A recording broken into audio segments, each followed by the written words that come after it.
Picture this. You play as white. You win with a new trick you just learned. Then you switch to black. And suddenly, you're the one getting crushed. But what if you could be the one surprising your opponent? At your level, most players don't really understand it. But you will. In the next 7 minutes, I'll show you the key ideas, tips, and tricks to start winning with black. The Najdorf. It goes as follows. e4, c5 knight to f3, and you play d6. The most common response is d4, and you take the pawn. Knight takes your pawn, and you develop your knight. Opponent plays knight c3, and you play a 6. This is the Najdorf. If you've paid attention to the suggested moves, this is the most played variation. The game usually follows with bishop to g5 and black plays e6. f4 is a must-play move for white, and you have to respond with queen b6. He will probably move his knight back, and after a few moves, you both have castled. But you have castled opposite site, which will make the game dynamic and full of potential attacks. So you have learned the variation and expect that your next game will look like this. But no, opponent plays something entirely different. So what do? Well, you have to be ready to any different white move. For example, bishop b5, known as the Canal Attack. Now everything changed, and you cannot continue your Najdorf typical moves. So you adapt. You develop naturally while trying to kick the bishop out and fight in the center. We now have learned the first 10 moves about the two most frequently played positions after d6. The third one is c3, where you want to develop your knight and fianchetto your bishop to g7. If you are not a fan of a 6, the next one, I promise, is for you, the dragon variation. e4, c5, of course.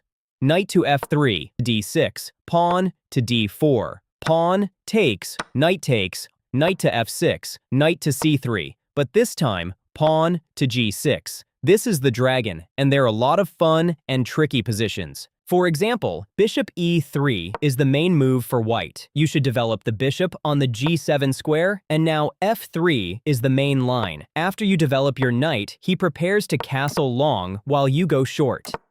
Notice how both in the Najdorf and now in the dragon, the opponents tend to castle long. This makes the games extremely attacking and in balance. So back to the moves. You must play d5 in these positions to open the center. After you trade a few pieces, it's important now not to trade the queens. This is not what you want as black. You want the queens on the board.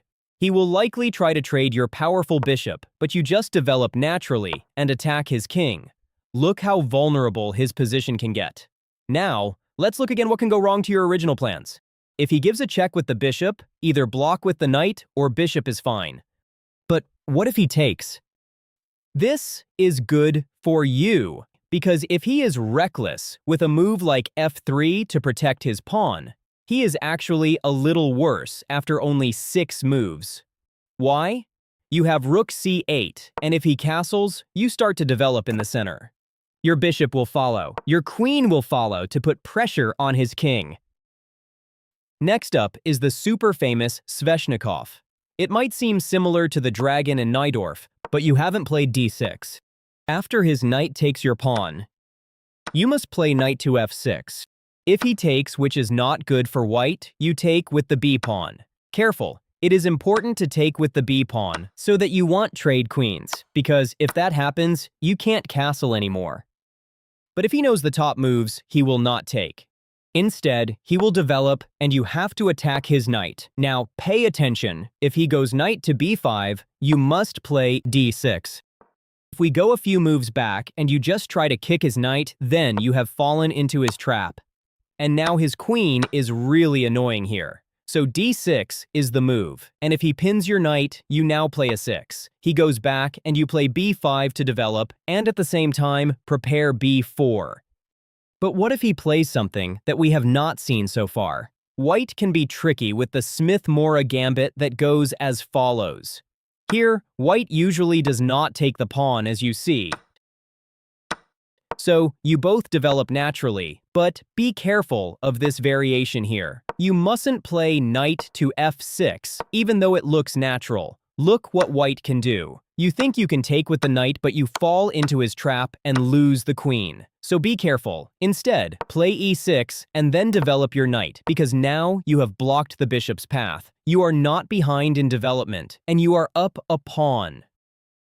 What if he goes f4, which look logical, since he does not want you to take his d-pawn? This is the Mcdonnell attack. You have to play d5. I know it might look strange, but this is why you have to know at least the 4 or 5 most common variations after c5. Not everyone will play knight f3, so you must be prepared. He will probably take, but you will not take back. Not yet. You do not want that to happen. Instead, you trade the knights. And he can't directly attack your queen. Well, he can with queen f3, but again, do not trade queens. He will take back and develop at the same time. Let him take you if he is not clever enough. Knight to c3, known as the closed Sicilian.